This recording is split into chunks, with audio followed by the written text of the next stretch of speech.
lado, bueno, del lado donde estaban ellos en Capernaum, hay playa. Y allí estaban las barcas y Jesús les pide subir a la barca. Pero a donde ellos iban no había playas. Hay unos acantilados que se llaman las alturas del Golán. El mar de Galilea, el lago de Galilea, tiene una parte que son playas, esas ciudades que mencionamos recién, y una parte donde no hay ciudades porque hay unos acantilados muy altos, que son las alturas del Golán.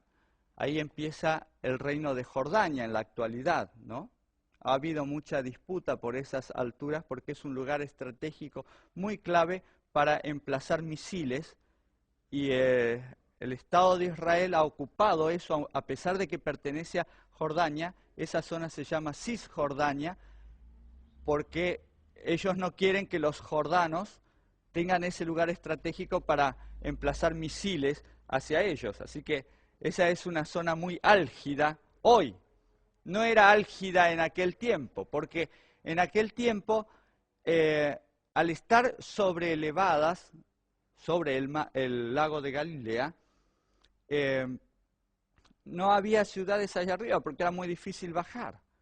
Entonces lo único que había era unas cuevas que el viento que venía del lago, venía de la parte llana, y chocaba contra esos acantilados, iba horadando la roca y hacía cuevas, ¿no? Hay muchas cuevas en ese lugar producto del viento. Entonces, Jesús le dice a sus discípulos, vamos a cruzar al otro lado, que es un lugar de difícil acceso, para que no nos sigan, porque necesito descansar.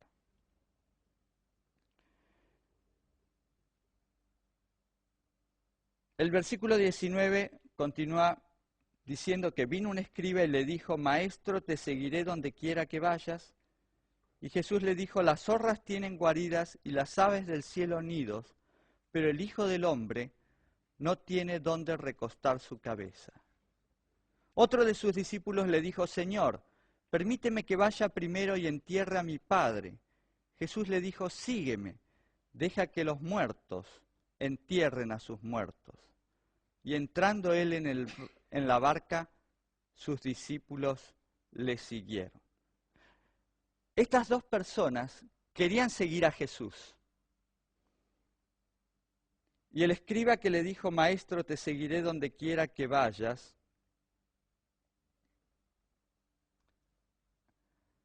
yo lo leí en algún lugar y no recuerdo ahora dónde, si fue en el deseado de toda la gente, pero no voy a inventar.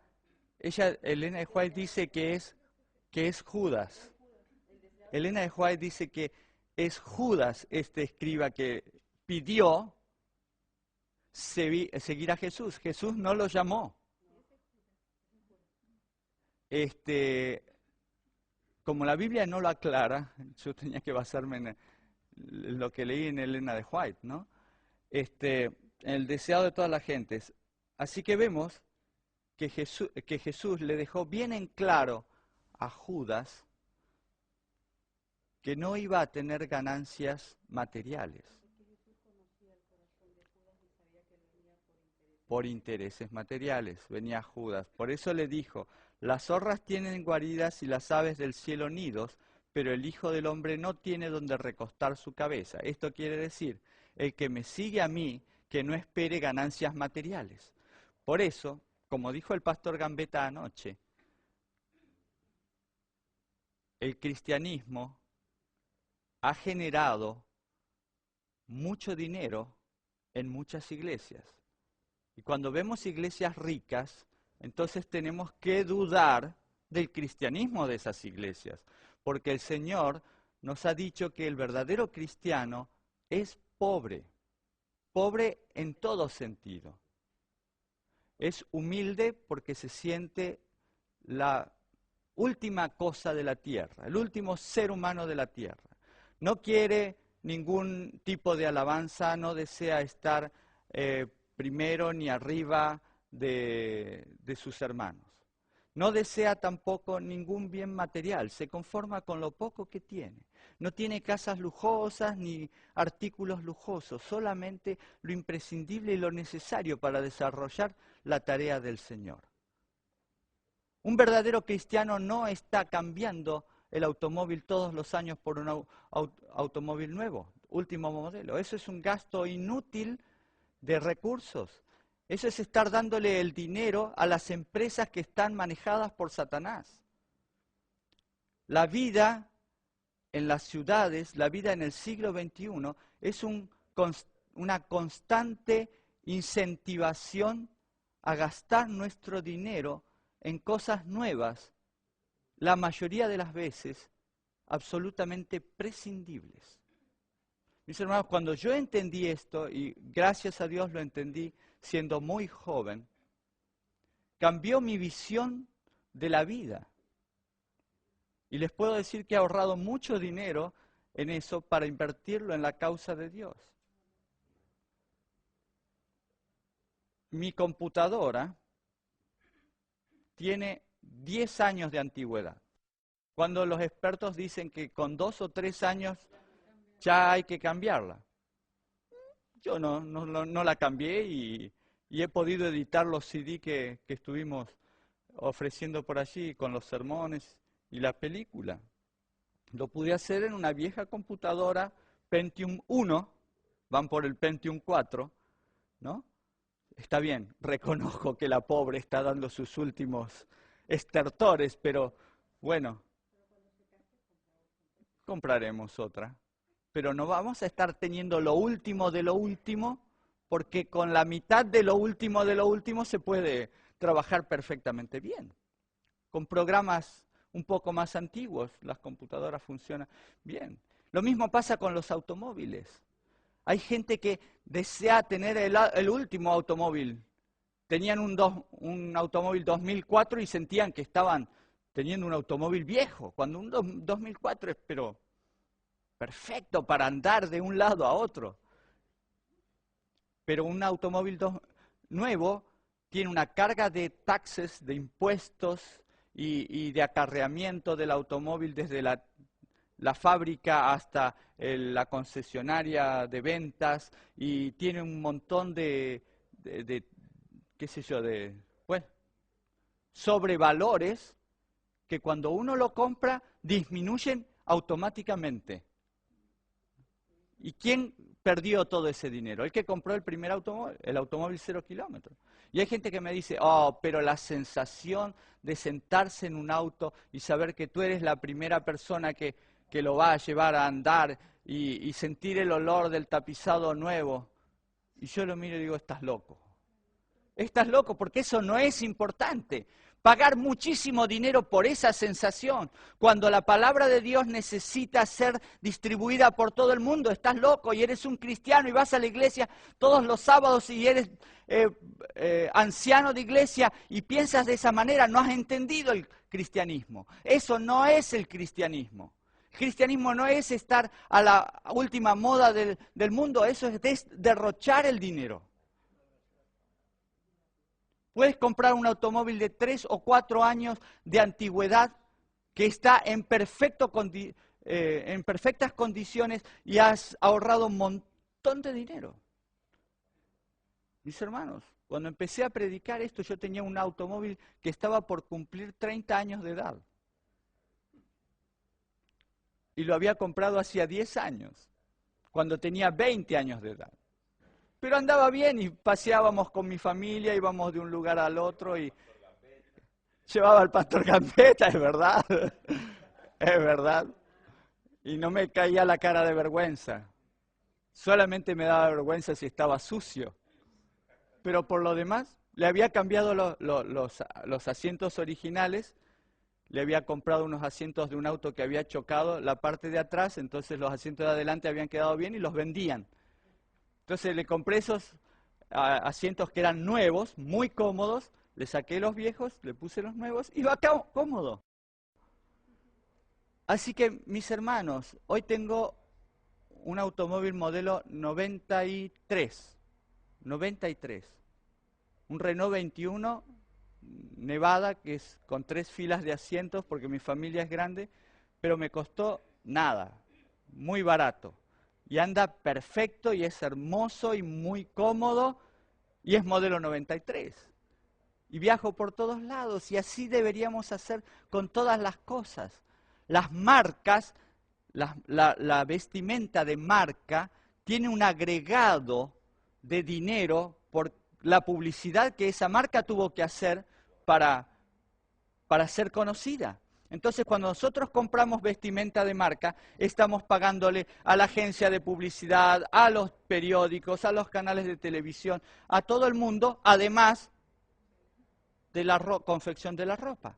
Entonces, un cristiano inteligente va a ir a las tiendas que tienen buena ropa de buena confección, pero no las conoce nadie. Y allí comprarán a menos de la mitad del precio buena ropa, que no va a ser el último grito de la moda, no va a ser tampoco de la época de la señora de White, pero va a ser una cosa intermedia que va a durar más tiempo. Pero nos viste, nos cubre. Que también hay rebajas. Claro que sí. La primera vez que fui a Alemania, fui con el doctor Tabuenca, un médico muy conocido de Argentina. Él estaba viviendo allí, yo estaba recorriendo Europa, así que fui a visitarlo, pasé unos días en Salzgitter, Lebenstedt, cerca de la frontera con la otra Alemania en aquella época. Y recuerdo que la esposa del pastor Tabuenca nos llevó a un supermercado, un mall, o sea, esos hipermercados que tienen de todo. Y me dijo, vengo acá en esta época porque es época de rebajas, dice. Y aquí te rebajan los artículos hasta el mínimo con tal de que te los lleves. Eso era algo que yo nunca había visto en Argentina. Pero lo pude comprobar. Había una camisa que tenía el precio original, no recuerdo cuántos marcos era, y tenía tachado el original y puesto otro. Y tachado ese y puesto otro, y tachado ese y puesto otro, cada vez más bajo, ¿no? Y al final salía por monedas. Yo le dije, pero ¿y hasta qué momento siguen bajando el precio? Hasta que se lo lleven. Claro, ¿ellos para qué van a tener un stock? Hermano, ahora ya no es así completamente. Ahora hay mercadería que se hace para las rebajas. Se hace para las rebajas. Bueno, pero compremos en las rebajas, eso no es importante. Lo importante es no regalarle nuestros bienes que Dios nos ha dado y que hemos adquirido con tanto sacrificio, no regalárselos al enemigo, no regalarle nuestro dinero al enemigo. Sí. Yo estuve en Colombia. Estuviste en Colombia y te trajiste a una colombiana, ¿eh? La colombiana la conocí aquí. Ah, la conociste aquí. Y me compré 4 trajes por 45 euros cuando yo comportaba. Sí, ¿y aquí cuánto cuesta un Y traje? un traje lo mínimo 100 euros cada uno. Sí. me sale como mínimo. Sí. De verano 100 euros. Era lo que estaba rebajado. Que hoy día por menos de 200 euros no encuentras nada. Claro, pero es que el mismo Señor nos dice, sed astutos, porque el enemigo es astuto y el cristiano es tonto. Pero es que si uno se va a un país Por- que la economía es más económica, Pero claro, y aunque no puedas ir a ningún país, yo es la primera vez en 27 años que salgo de Argentina. Y he sobrevivido en Argentina justamente buscando las ofertas. ¿Cuál es el problema de comprar las ofertas, los artículos rebajados? Si sabemos que todos los artículos tienen unos márgenes de ganancia muy grandes, ¿cómo creen ustedes que se hacen millonarios todos los empresarios? Por los márgenes de ganancia que tienen. Si nosotros supiéramos realmente el costo de fabricación de los artículos, compraríamos todo al costo. Pues muchas veces el costo de fabricación y el costo de venta tienen una diferencia del 200%. ¿Mm? Así que Jesús le estaba diciendo a este escriba, que de acuerdo a los escritos de Ellen White nosotros entendemos que era Judas, le estaba diciendo, seguirme a mí es no tener dónde recostar tu cabeza, no tener bienes materiales. Y aquí vemos la falsedad de Judas, porque Judas aceptó esto, pero en la realidad no lo aceptó. Él quería el poder, la fama y el dinero, lo mismo que quiere el mundo hoy. El otro de sus discípulos le dijo: Señor, permíteme que vaya primero y entierre a mi padre. Y Jesús le dijo: sígueme, deja que los muertos entierren a sus muertos. Qué cruel, ¿verdad? Qué cita tan cruel, qué frase tan cruel. Se murió tu padre, déjalo que lo entierren otros, tú ven a seguirme. ¿Era eso lo que le estaba diciendo Jesús? No, lo que Jesús le estaba diciendo era a raíz de que el padre de este discípulo no había muerto todavía. Entonces el discípulo le decía: Señor, yo quiero seguirte, pero mi padre es una persona mayor. Espérame unos años hasta que mi padre muera, y cuando él muera, yo te seguiré. Cuando Jesús te llama, tú no puedes decir: espérame que yo te seguiré después, porque no sabes lo que ocurrirá mañana y no sabes cuánto tiempo más esa invitación estará abierta en tu vida. Cuando el Señor te dice: ven y sígueme, la respuesta tiene que ser siempre: sí, Señor, ahí voy, porque el Señor no te va a llamar si no estás preparado. ¿No vimos ayer que lo llamó a Gedeón y Gedeón decía: no estoy preparado, pero pocas horas después estaba comandando un ejército minúsculo de 300 locos para destruir a 135.000 madianitas perfectamente pertrechados, armados hasta los dientes, pero a los cuales Dios les influyó terror. Porque los madianitas no sabían que Gedeón estaba comandando un minúsculo ejército de 300 hombres. ¿Qué hubiera ocurrido si los madianitas se hubieran enterado que el ejército de Gedeón era de solo 300 hombres? Se hubieran muerto de la risa.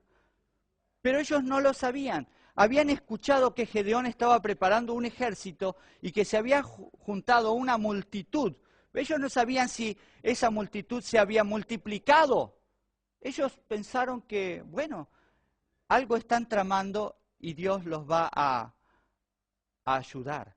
Así que esa noche se acostaron con temor y ninguno de ellos estaba vivo a la mañana siguiente. Verdaderamente tenían razón para acostarse con temor. Pero vamos a seguir, y dice que entrando, versículo 23, entrando él en la barca, sus discípulos le siguieron. Y he aquí que se levantó en el mar una tempestad tan grande que las olas cubrían la barca, pero él dormía. Capítulo 8 de Mateo, versículo 23.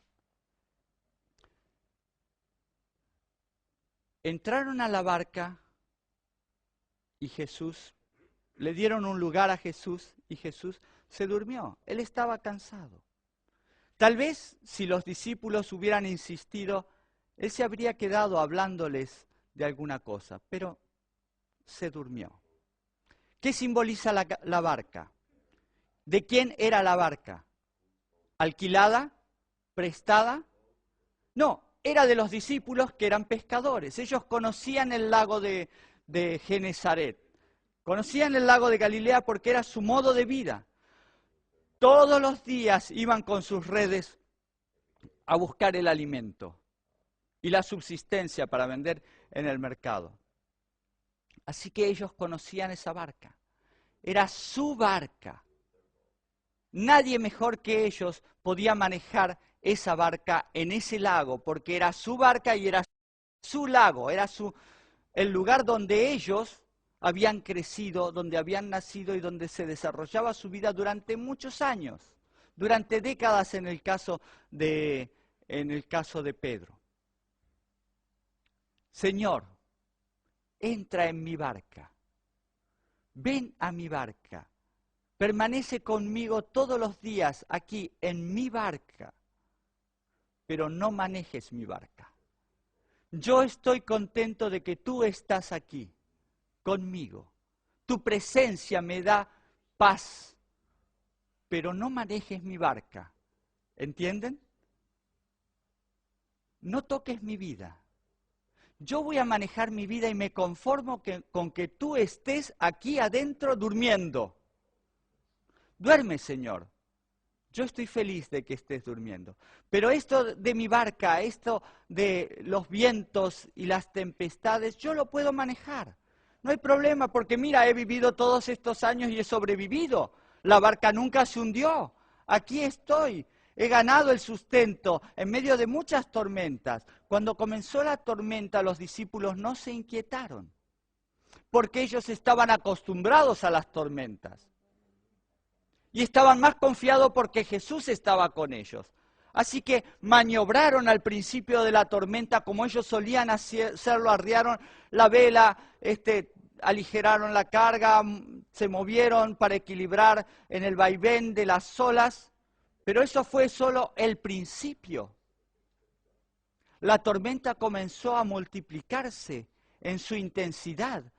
Y ya vieron los discípulos que sus conocimientos de navegación no eran suficientes. Entonces, cuando vieron que se estaban por hundir, despertaron al maestro. Y ahí sí, en medio de la angustia, se dieron cuenta de que ellos no sabían manejar su barca. Y le pidieron ayuda al carpintero. El pescador, el que sabía manejar su barca, ahora repentinamente, en medio de la tormenta que azotaba cada vez más, se dirigió al carpintero y le dijo: carpintero, help me.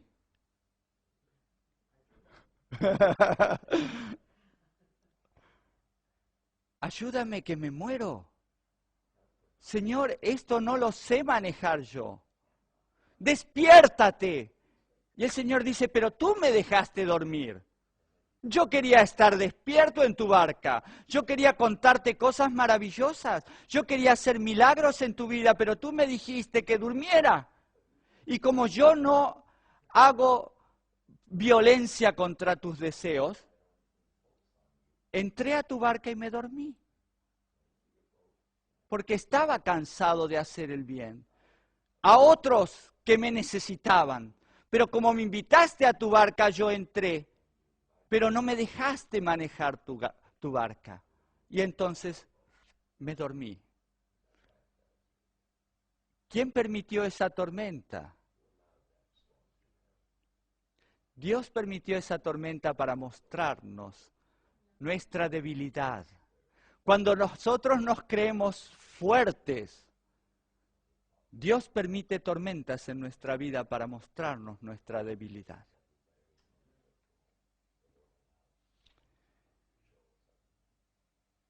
Jesús les dijo, versículo 26, cuando ellos clamaban: Señor, sálvanos, que perecemos. ¿Por qué teméis, hombres de poca fe? Entonces, levantándose, reprendió a los vientos y al mar, y se hizo gran bonanza. ¿Qué es lo que siempre pasa cuando Jesús actúa en nuestra vida? Él se pone de pie, levanta su mano, y el mal y las dificultades se aquietan. Y nosotros recibimos una gran lección de fe. Y los hombres se maravillaron diciendo: ¿qué hombre es este que aún los vientos y el mar le obedecen?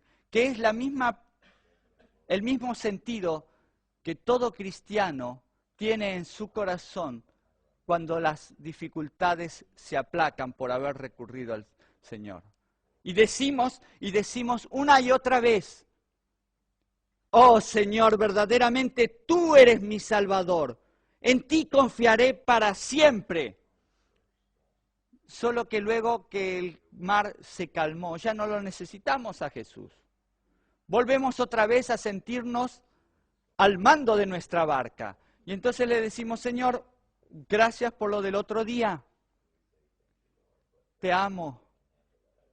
eres lo más maravilloso y verdaderamente no deseo que jamás abandones mi barca. Te he preparado un hermoso lugar cómodo aquí en el fondo de la barca. Descansa, Señor, y duérmete hasta la próxima tormenta.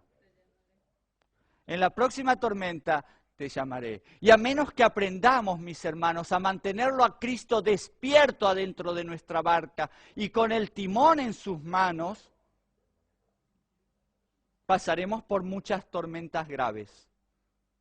Dios quiera, siempre podamos recurrir a Jesús antes que la barca se hunda. Pero no juguemos con esto. Tenemos que aprender las lecciones que el Señor permite que ocurran a nuestro alrededor, porque la única forma de transitar con seguridad por este mar de Galilea que es nuestra vida cotidiana, es con Cristo despierto y al timón. La historia no termina aquí porque llegaron a la otra orilla, versículo 28, a la tierra de Gadara, que ya vimos que quedaba en las alturas del Golán. Y cuando llegaron a la otra orilla, vinieron a su encuentro 2 endemoniados, que salían de los sepulcros feroces en gran manera, tanto que nadie podía pasar por aquel camino. ¿Quiénes eran estos hombres y por qué estaban allí? Dice que eran de Gadara. ¿Y por qué estaban allí? Porque la ciudad quedaba a una cierta distancia y en esa zona llena de cuevas sepultaban a los muertos. Había cadáveres en las cuevas de la montaña. Y estos hombres que por tener una vida disipada, alejada de Dios y no seguir nada más que las instrucciones de Satanás, a través de sus pecados habían ido degradándose más y más en el mundo satánico y Satanás los había tomado totalmente. De tal forma estaban endemoniados estos hombres que la gente de la ciudad los había echado de la ciudad y los habían encadenado para que no se acercaran a la ciudad a aterrorizarlos a ellos. Así que estos hombres estaban allí encadenados y habían roto sus cadenas por el poder de los demonios, pero no podían salir de ese lugar porque la gente los iba a matar, los echaban de la ciudad de Gadara. Pero esto es una lección para nosotros porque aún en esas mentes oscurecidas, un rayo de esperanza, el Espíritu de Dios hizo que iluminara.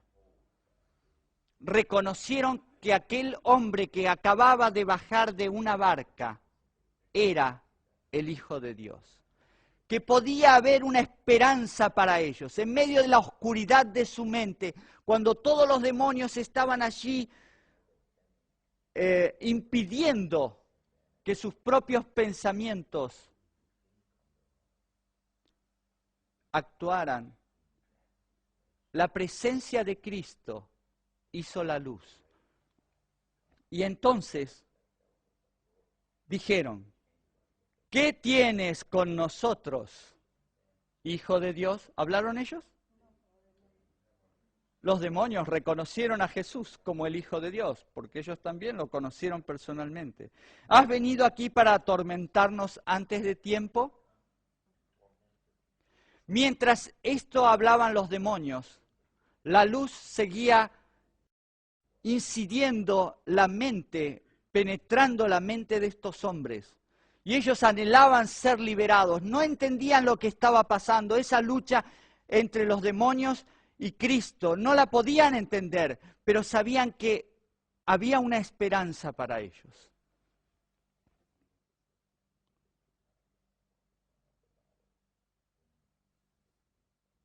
Estaban pasando lejos de ellos un hato de muchos cerdos.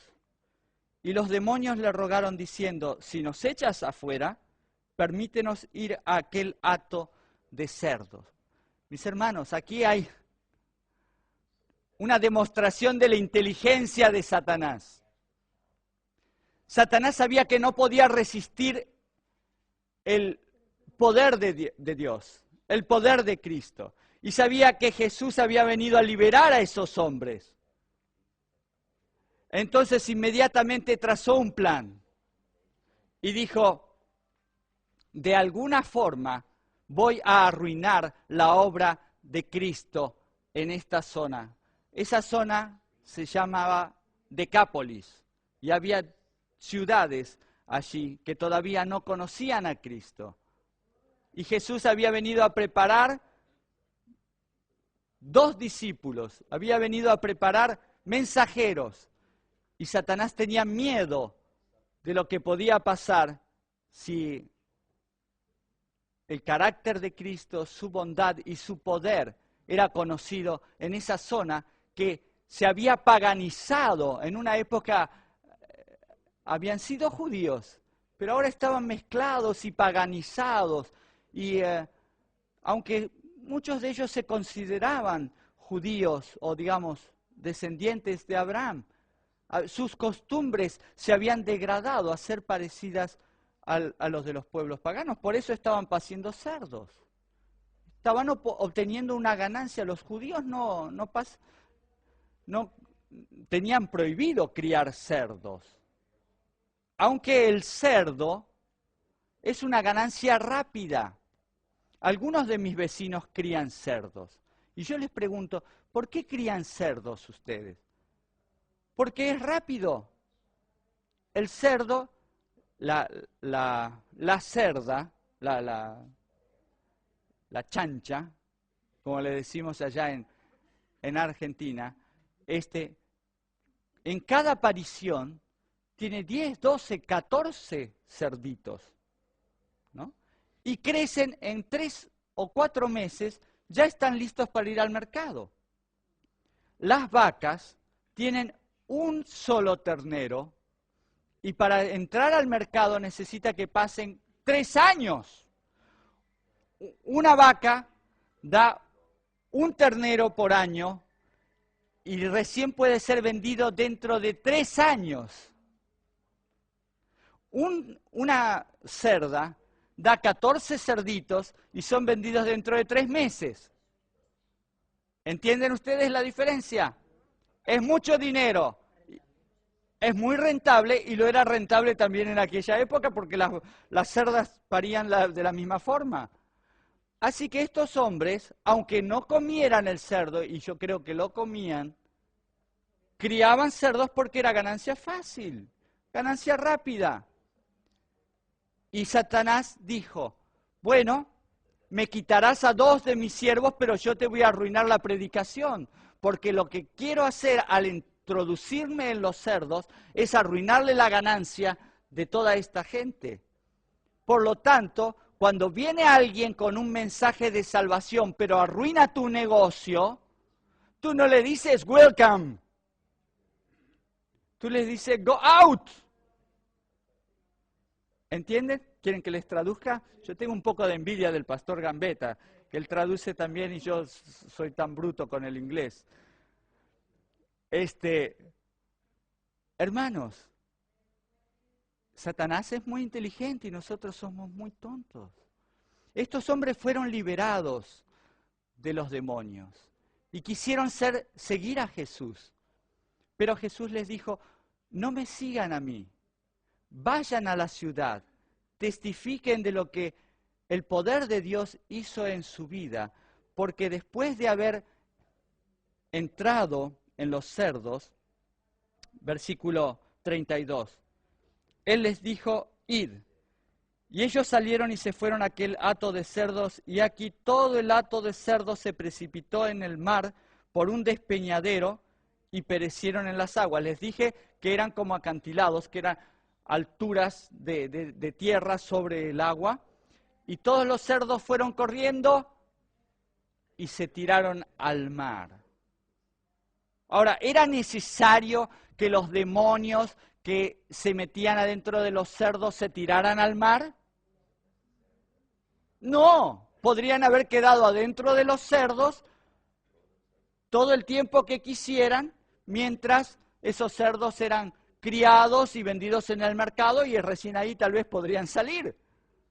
Pero ellos en realidad querían producir un desastre financiero en los dueños de los cerdos. Por eso, en cuanto Jesús les dijo que vayan a esos cerdos, ellos salieron corriendo y obligaron a esos cerdos a despeñarse y caerse al mar. Algo que naturalmente los cerdos nunca hubieran hecho. El cerdo es un animal muy cobarde. Usted acérquense a un cerdo y el cerdo empieza a gritar. ¿En serio? Aún los cerditos chiquititos, usted lo toma así, hacen un alboroto, es impresionante. Así que esta parte del plan del enemigo se estaba cumpliendo.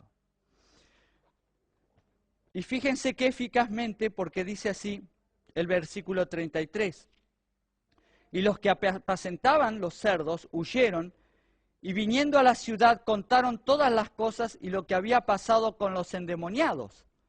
Versículo 34. Y toda la ciudad salió al encuentro de Jesús, y cuando le vieron, le rogaron que se quedara con ellos y los liberara de los demonios y de las enfermedades y resucitara a sus muertos y que hiciera milagros a su alrededor, porque ellos sintieron que ese hombre que podía liberar a los demonios era de Dios. Qué maravillosos estos versículos de la Biblia que nos cuentan lo que ocurrió. ¿Sí? ¿No lo encuentras en tu Biblia? Qué bárbaro, porque en la de tu esposa tampoco. ¿Y en la de ustedes?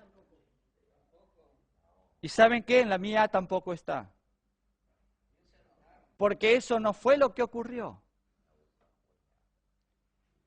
Estos hombres pensaron no en su prójimo que había sido liberado de los demonios, pensaron en su ganancia material. A ellos no les importó la vida de los que habían padecido durante años la dominación de Satanás. A ellos les importó que habían perdido dinero.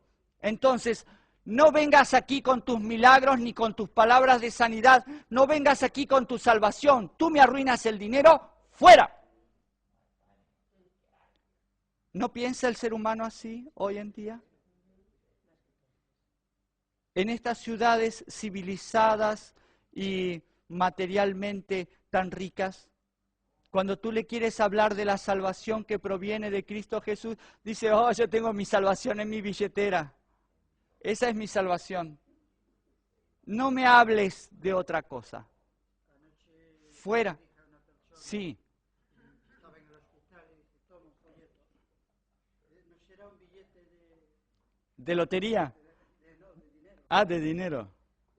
Y le dije, esto es mejor todavía. El que sabe está más seguro que el que tiene dinero. Y dijo, pues sí, es verdad. Bueno, por lo menos te lo reconoció. Te felicito. La mayoría del mundo no quiere a Cristo en su barca, mucho menos lo quiere cerca de Él en la ciudad.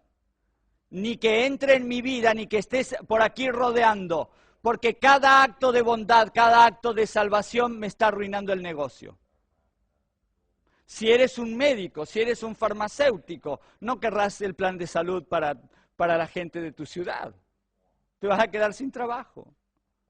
Si eres un pastor de otra iglesia, no querrás que te saquen a tus ovejas, aunque el mensaje de salvación sea más poderoso que el tuyo y sea la verdad.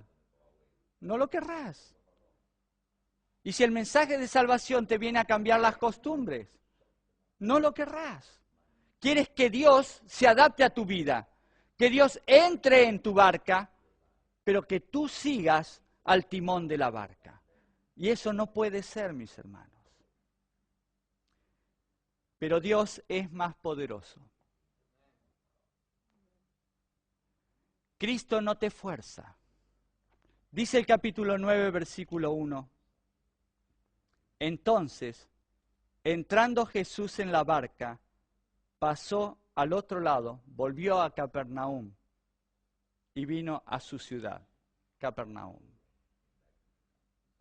Si no lo quieres, si te arruina el negocio, el Señor dice, me voy. No voy a estar en el lugar donde no me quieren. Pero siempre el Señor dejará una oportunidad. ¿Qué dejó allí en Gadara? No dejó a los endemoniados. No, disculpe, no dejó a los endemoniados. Dejó a los ex-endemoniados. Ahora estaban libres. Ahora estaban convertidos y transformados. Relata Elena de White en El deseado de todas las gentes cómo estos hombres cambiaron su rostro, ya su forma de vestir, estaban desnudos. Lo que no les importó al principio ver la transformación de estos hombres, con el correr del tiempo, su vida diaria mostró que había habido un milagro, que había habido una transformación. Y lentamente la gente comenzó a escuchar. Porque el Señor no te fuerza a escucharlo a Él, pero siempre te dejará a alguien para dar el testimonio. No te dejará solo. ¿Qué quieres ser tú? ¿Qué has sido tú? ¿Un pescador en Galilea? ¿Un endemoniado gadareno? No importa lo que hayas sido. En las manos de Cristo, tu vida es un mensaje viviente del poder de Dios. Que el Señor te acompañe, mi hermano. Que aprendas a poner tu vida en las manos de Cristo. Que Él maneje tu barca. Que Él quite tus demonios.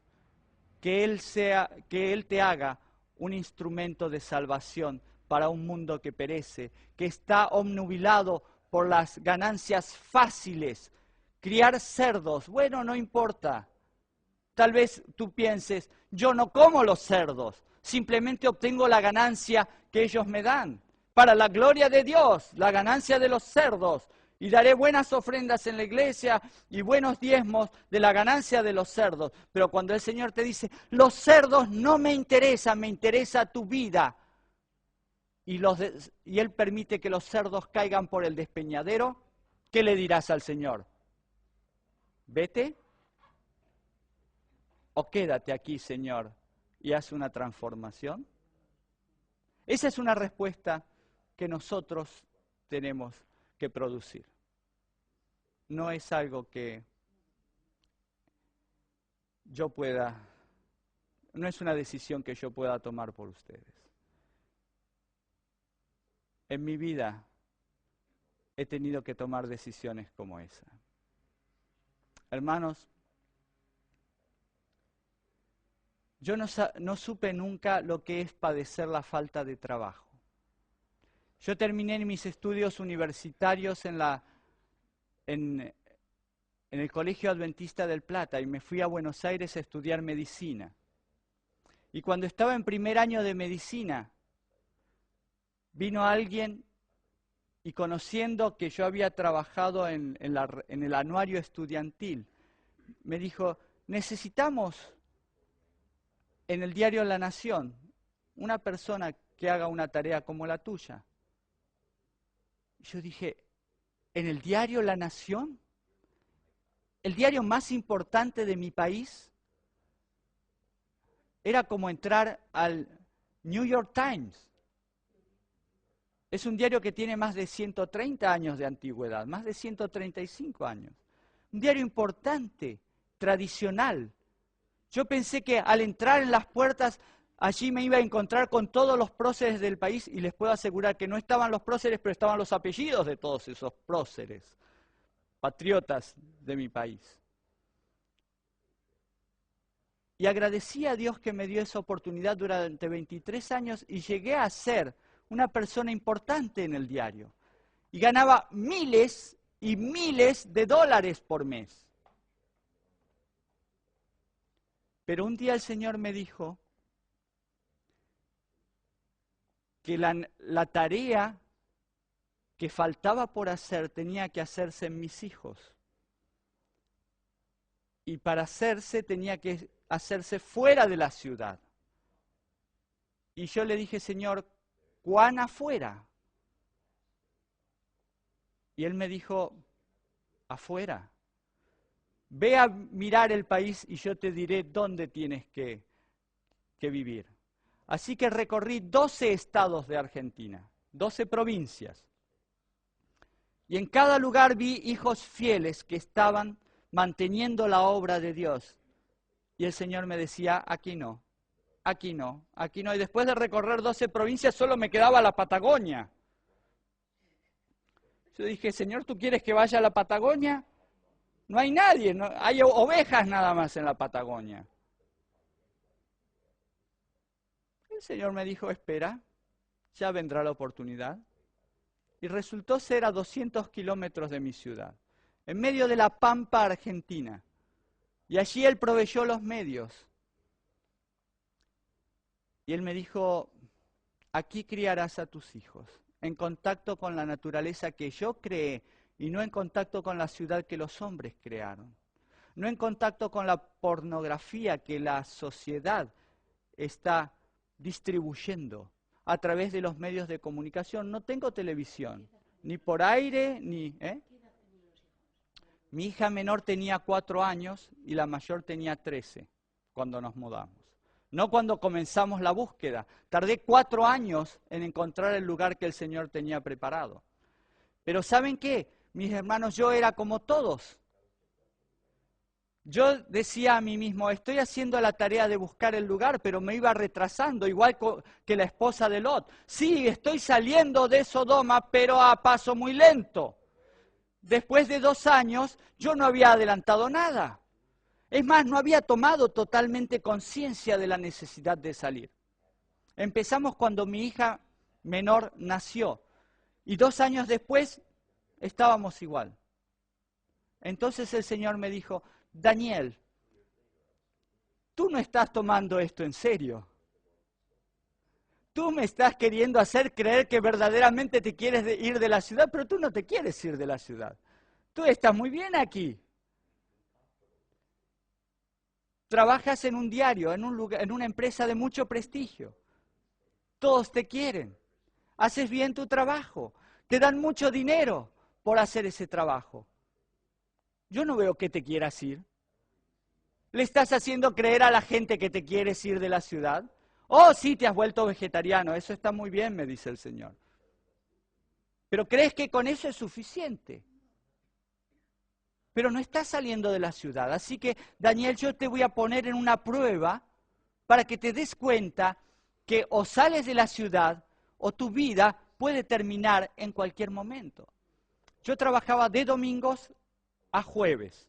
Viernes y sábado tenía libre. Así que un domingo vuelvo a casa con mi automóvil, el automóvil viejo que el pastor Gambetta conocía. Oh, Mabel también lo conocía, sí. Entro en el garage, en la cochera de mi casa. Llovía terriblemente esa noche. Levanté el portón, entro el automóvil, mi esposa estaba en la sala, no sé qué estaba haciendo, ella se quedaba a esperar que yo viniera. Eran alrededor de las 10 de la noche, porque yo trabajaba de tarde, como el diario salía a la mañana, entraba a las 2 de la tarde, salía a las 10 de la noche. En cuanto apago el motor del automóvil, siento algo que presiona mi cabeza y me dice, no se mueva. Tardé en reaccionar. Miré así, dice, no se mueva o lo mato. Y me di cuenta que no era una broma. Había un hombre, todo vestido de negro, con una capucha, un pasamontaña, que tenía un arma bien grande, de esas que usa la policía, de esas, allá le dicen 9 milímetros. Sí, no sé. Era grande. Y yo la tenía apoyada en mi cabeza. Y yo la sentía. Y me dijo, salga del auto. Entonces yo levanté las manos y le dije, mire, tengo el cinturón de seguridad puesto. Voy a bajar la mano para destrabar el cinturón y luego voy a salir. Hágalo lentamente, me dijo. Entonces, desenganché el cinturón, abrí la puerta y salí. Y yo decía, que mi esposa no aparezca. Entonces me dijo, arrodíllese. Mientras tanto tenía el arma en la cabeza. Y yo me arrodillé. Y agáchese. Y yo me agaché. Y el arma seguía en mi cabeza. Y yo dije, tal vez este hombre no tenga la intención de matarme. Tal vez solamente quiera robarme. Pero su arma está sobre mi cabeza y se puede disparar accidentalmente. Y si se dispara accidentalmente me vuela el cerebro. Y me voy a morir. Entonces yo oré al Señor. Y le dije, Señor, ¿tú quieres que yo muera aquí hoy? ¿Verdaderamente me quieres muerto aquí? Tú sabes que no estoy preparado para morir. Quiero ver a mis hijos crecer. ¿No tengo una tarea que hacer en tu vida, en mi vida? Señor, que esta arma no se dispare. Entonces el hombre me dijo, levántese. Y cuando me levanté, mi esposa venía desde la sala hacia el garaje, hacia la cochera, porque estaba escuchando voces. Y ella pensó que cuando yo entraba al auto, como todos los domingos, cerraba el portón e iba a saludarla. Pero en este caso, no escuchó el ruido del portón bajándose, pero escuchaba voces. Y dice, ¿qué es lo que está pasando? Entonces se asomó por la puerta y el hombre le dice, señora, quédese ahí, no se mueva. Y yo pensaba para mis adentros, ¿cómo reaccionará mi esposa? ¿Cómo habrían reaccionado ustedes, señoras? Uno no está preparado para una situación así, aunque nosotros ya habíamos hablado de qué haríamos en una situación así. Y dijimos, no nos vamos a resistir, vamos a hablar lo menos posible y vamos a demostrarnos lo más amigables posible. Le vamos a dar a entender que nosotros no queremos impedirle lo que él quiera hacer, pero yo pensaba en mi mente, ¿estoy a punto de ver la violación de mi esposa? ¿Qué intenciones tiene este hombre? Les puedo asegurar que son momentos que no se los deseo a nadie. Pero Dios estaba manejando las cosas. El hombre preguntó si había armas en la casa y yo le expliqué que no tenía armas, que yo era una persona pacífica, que no quería violencia. Le dije, llévese todo lo que tiene aquí, no me voy a resistir. Él me dijo, ¿hay más personas en esta casa? Dije, sí, tengo 4 niños que están durmiendo en las habitaciones de arriba. Dijo, vamos arriba. Y fuimos arriba y mientras subía las escaleras yo iba pensando, y Señor, ¿en qué termina todo esto? Y él me dijo, ¿dónde están? Le abrí las habitaciones y gracias a Dios mis niños estaban durmiendo. No siempre estaban durmiendo, a veces ellos se quedaban allí para esperarme, saludarme y que yo les diera las buenas noches y se iban a dormir. Pero ese día, gracias a Dios, los 4 estaban durmiendo. Hasta la bebé, que tenía 2 años. Y él vio que no le había mentido, entonces me dijo, deme todo el dinero que usted tenga. Yo no guardo dinero en mi casa, nunca tengo grandes sumas de dinero para guardar tampoco. Así que no tenía mucho dinero y yo pensé, porque él primero me pidió el dinero, entonces yo abrí mi cartera, esta que tengo aquí, esta misma, abrí y saqué unos billetes que sumarían unos 20 pesos, o sea, en aquel tiempo unos $20. Me dijo, esto no es dinero, yo quiero dinero. Entonces recordé que, no era un domingo, era un lunes. Ahora recuerdo por qué. Ese día a la mañana yo había ido al banco a pagar unos impuestos y había llevado dinero, y mientras estaba esperando en la fila, vi que se me estaba haciendo tarde. Había mucha gente, normalmente no había tanta gente, pero ese día había muchísima gente. Y yo decía, oh, por favor, no voy a perder todo este tiempo, voy a llegar tarde a mi trabajo. Dije, voy mañana a pagar. Entonces me volví con el dinero y lo guardé en el placar, en mi pieza. No era mucho dinero, era poco dinero, pero eran muchos billetes, ¿entienden? Era un montón de billetes, pero de baja denominación, solo que había un billete de 100 pesos, equivalente en aquel momento a $100, y lo había puesto junto con otros billetes. Tenía otro billete de $100 y un montón de billetes de $1 que cuando había viajado o por alguna circunstancia me daban cambio de billetes de $1 y yo los guardaba de recuerdo. Tenía como 20 billetes de $1 y arriba un billete de $100 y después estaban los pesos argentinos y un billete de 100 pesos. Habían quedado así. 100, lo único que se veía, si uno lo daba vuelta de un lado, eran 100 pesos y del otro lado eran $100. Y un montón de billetes entre medio, pero de baja denominación. En total había 300, el equivalente a $300. Pero era un fajo así de billetes. Y entonces, claro, yo tomé ese dinero, me dijo, quiero mucho dinero. Yo tomé ese dinero, lo doblé por la mitad, que parecía más todavía, y se lo di.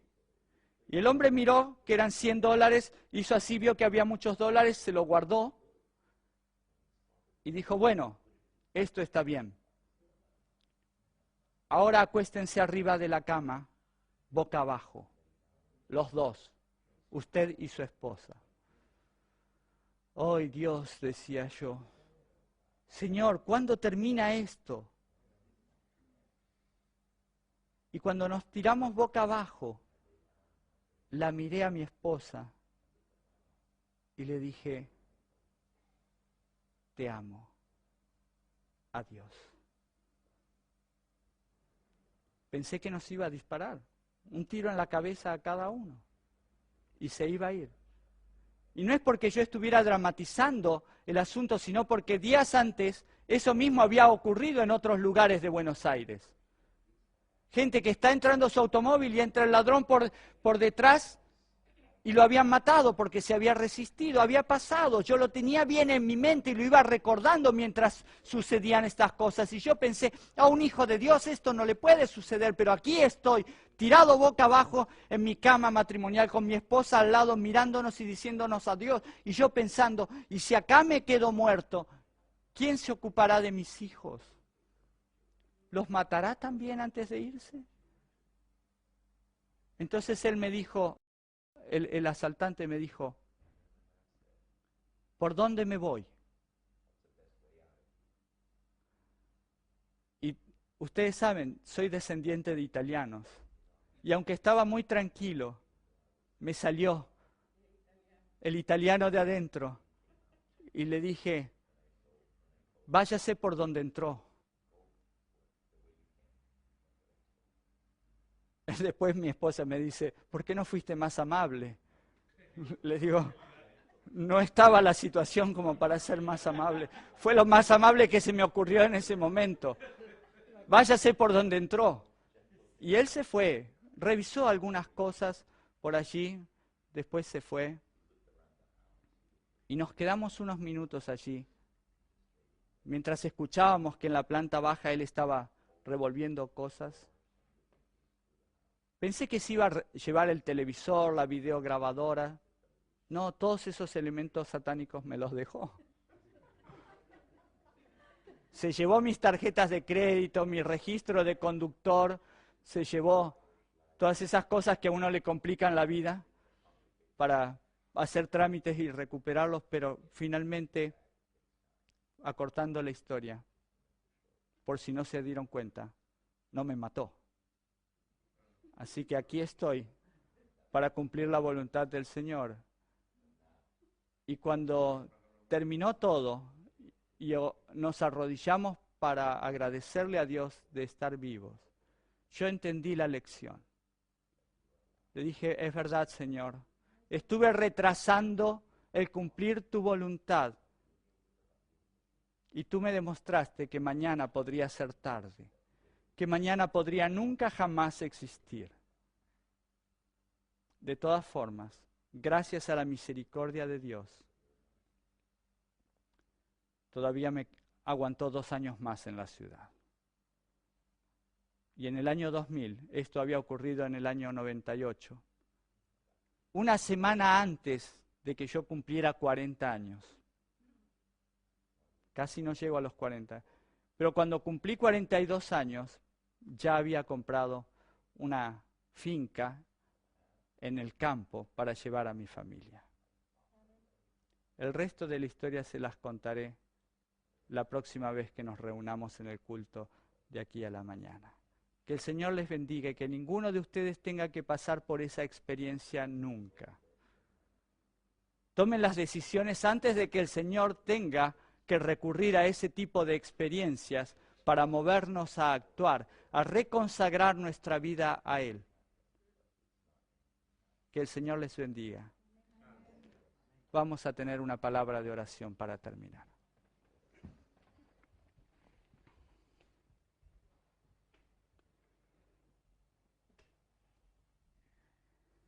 Amado Señor, tú nos conoces íntimamente a cada uno de los que estamos aquí. Sabes lo que hay en nuestro corazón, Padre. Tú sabes cuánto anhelamos que entres en nuestra vida, que entres en nuestra barca, Señor. Padre, danos la sabiduría de entregarte a ti el timón, y no un lugar cómodo donde permanezcas dormido mientras nosotros manejamos nuestro velero en medio de las zozobras de esta vida, porque seguramente, Señor, lo vamos a hundir. Pero, querido Jesús, tú eres tan bueno que queremos verte conduciendo nuestra vida, sacando de nosotros todos los demonios que con el correr del tiempo se han transformado en pecados ocultos a la vista de los hombres y que nos impiden una relación personal contigo. Queremos ver tu luz en nuestra vida, Señor, y hacer la obra como aquellos hombres que, transformados en Gadara, llevaron el conocimiento del Evangelio, las buenas noticias de salvación a otros que estaban pensando en alimentar cerdos para su beneficio. Señor, que nosotros seamos utilizados para esa tarea. Transforma nuestra vida, Padre, en esta mañana, porque no sabemos si el día de mañana existirá. Padre, gracias por pertenecer a este pueblo que te invita a esperanza de formar parte de la última región de la tierra y permanecer firmes, con el rostro helado, porque desde el cielo vendrá nuestra salvación. En las nubes podré decir que te hemos esperado y que tú nos salvarás. Y sentimos, Señor, que ese tiempo está tan cercano, que se renueva la esperanza en cada uno de nosotros para verte cara a cara. Querido Señor, estamos tan cansados, queremos ir al hogar. En el nombre de Jesús lo rogamos. Amén.